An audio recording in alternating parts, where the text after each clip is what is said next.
Hi, I'm Mark Simfendorfer, one of the pastors of Lifeway, and I oversee the day-to-day runnings of Australian Christian Resources. The book of the month is God is Good for You.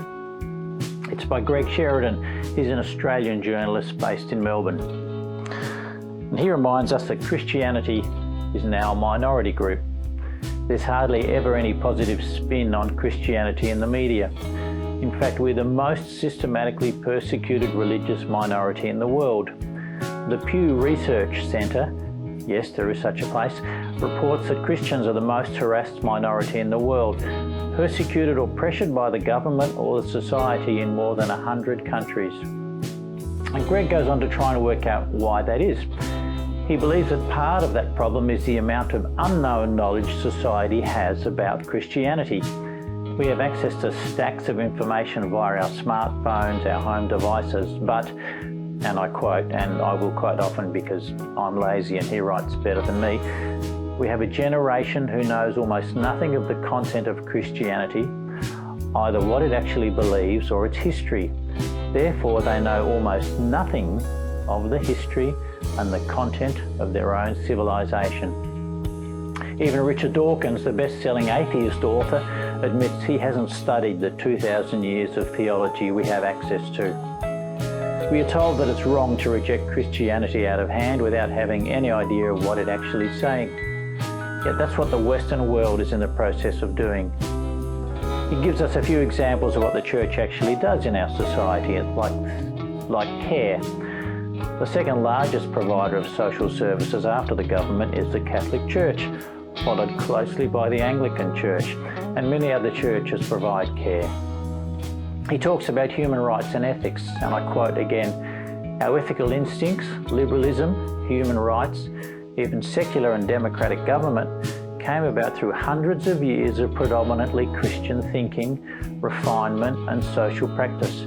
If God is gone, the basis for our ethics is gone." Richard Dawkins, again, admits that without God, there is no absolute standard of right and wrong. He thinks humanity, unguided by God, can provide the standard instead.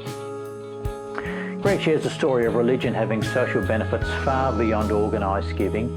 He tells us about a successful author who was raised in a drug-affected, violent and broken family.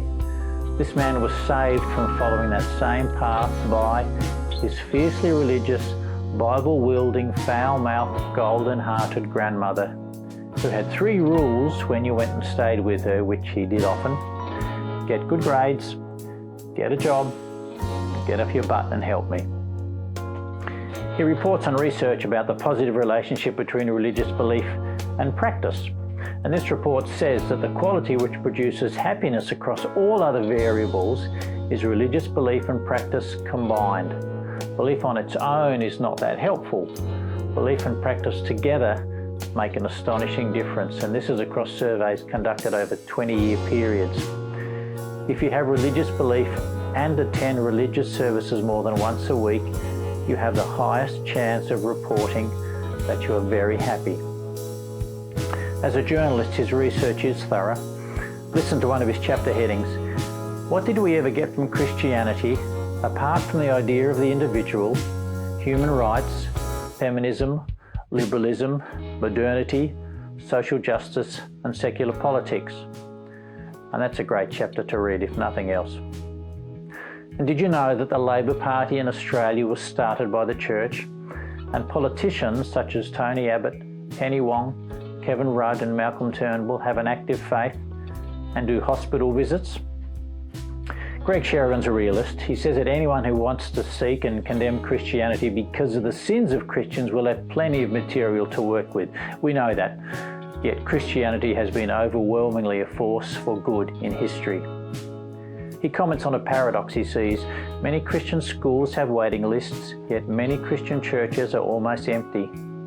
We need a situational awareness and then act on it. Christianity in the West is in crisis, so it needs an urgent response. We need to do everything in our power to maintain the faith, to pass on the faith, bring the truth to others, and to bear effective witness to the truth across the society in which we live. But beware, Any response which is effective is going to involve controversy. Christians and their leaders have to accept or even embrace the reality that if they are to have any effect at all, they will become the centre of controversies. But Jesus warned us about that anyway. So even though there's plenty more I could comment on, Greg concludes with the need to be bold. Christians and their churches and their leaders won't be able to respond effectively unless they understand the dimensions of their situation. And there's no strategy which guarantees success, but realism in analysis is always the right starting point. And the Christian churches would do much better to explicitly recognise their minority status and seek to use it constructively. A self-aware, cohesive minority is a powerful actor in contemporary Western society, and we quite rightly claim minority rights. So in this COVID lockdown, it just might be the time to grab this book and be reassured that God is at work, as He always has been, and read up a little on why God is good for you. See you next time.